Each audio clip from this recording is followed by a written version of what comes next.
edifício testemunhou algumas atrocidades contra a humanidade: abusos, violações dos direitos humanos, assassinatos e suicídios que fizeram com que muitos espíritos ficassem presos no local. Mas antes de falar dos fantasmas horripilantes que assombram o lugar, vamos conhecer um pouco de sua história. O reformatório do estado de Ohio, chamado de Reformatório Mansfield, começou a ser construído em 1886. A esperança era que este reformatório fosse um lugar para delinquentes primários não violentos, como uma espécie de ponto intermediário entre o reformatório para meninos e a penitenciária estadual. Embora a prisão tenha recebido seus primeiros 150 prisioneiros em 1896, a construção só foi concluída em meados de 1910.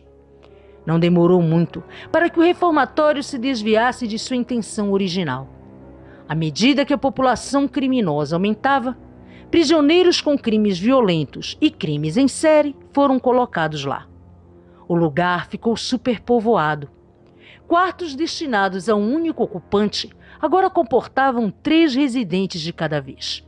Aproximadamente 200 pessoas morreram durante seu tempo de encarceramento por doenças, assassinato ou suicídio. O aumento da população e a falta de pessoal trouxe uma série de punições e torturas.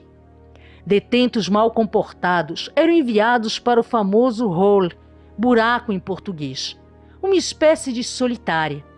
Tinha também o switch box, que era tipo uma sauna escaldante, onde tubos de metal conduziam água quente que eram derramadas sobre os presos. E, finalmente, a borboleta, um dispositivo de choque elétrico. Isso apenas para começar, pois as torturas podiam ser mais cruéis ainda. Logo, não é de se admirar que a prisão tenha sido fechada em 1990 devido a condições desumanas e superlotação. Porém, os vestígios da miséria humana, adquiridos ao longo de quase um século de operação, continuam a assombrar os corredores sem remorso, na forma de dezenas e dezenas de fantasmas muito ativos espalhados pela grande prisão. Há muitos fantasmas no lugar. Essa afirmação não é infundada.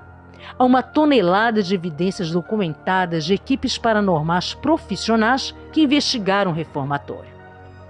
O porão é o lar de 2 entidades específicas, uma trágica e outra nefasta.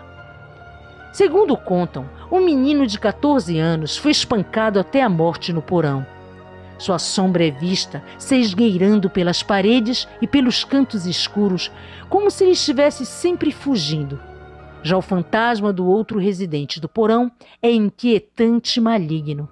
Quem já teve a desventura de sentir a energia que emana deles, assegura que enquanto apenas o espectro do garoto é visto, ele se mostra mais leve, mas se transforma, passando um misto de pavor e revolta quando o outro espírito, que é de um guarda, está na sua presença. Acredita-se potencialmente ser esse segundo espectro o assassino do menino. Como seria de esperar, o tal buraco da prisão é outro verdadeiro ponto de encontro para experiências paranormais. Para quem não conhece, o lugar é o ponto culminante de pequenas celas destinadas ao isolamento de prisioneiros particularmente mal comportados. O preso fica confinado nas celas em seu tempo dentro do buraco e o quarto não tem exposição à luz natural. Era um lugar muito miserável para se estar. É uma técnica tão punitiva que é conhecida por levar as pessoas à beira da insanidade.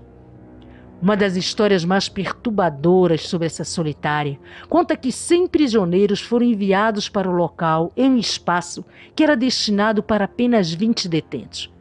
Muitos morreram ou enlouqueceram ali.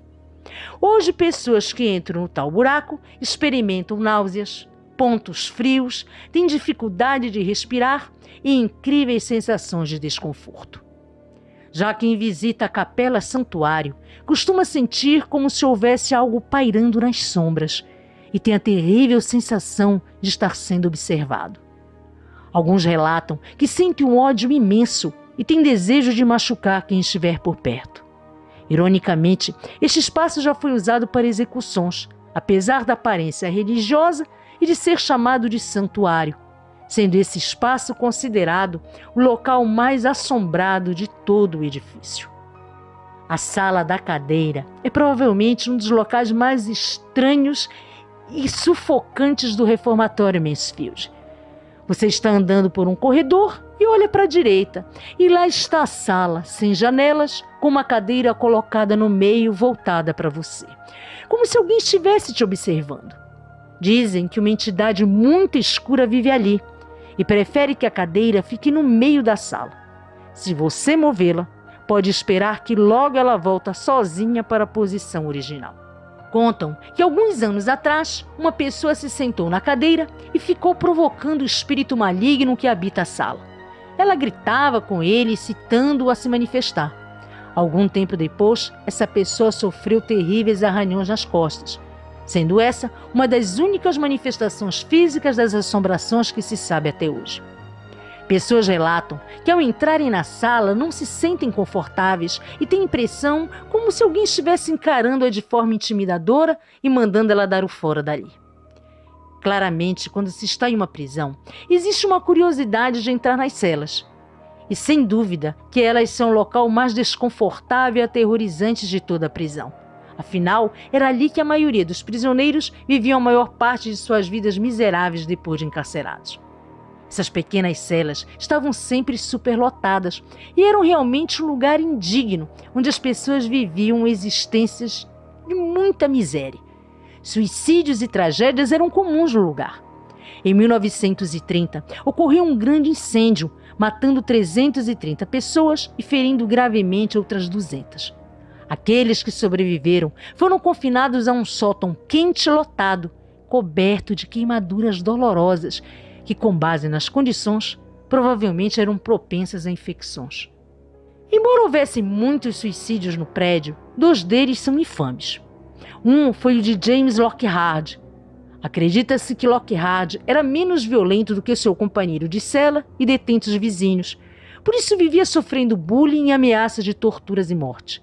Para escapar de seu destino nas mãos dos colegas, ele roubou uma lata de terebentina e se incendiou. O fogo foi tão significativo que tudo o que alguém podia fazer era vê-lo derreter lentamente, gritando e se contorcendo de dor enquanto morria. O outro, Larry Hamer, era um prisioneiro que estava há 1 semana para ser transferido, mas não queria trocar de prisão. A pressão foi tanta que Larry fez uma corda com seus lençóis e se pendurou na grade enforcando-se. Todos supõem que havia um destino pior que a morte esperando por ele na outra prisão.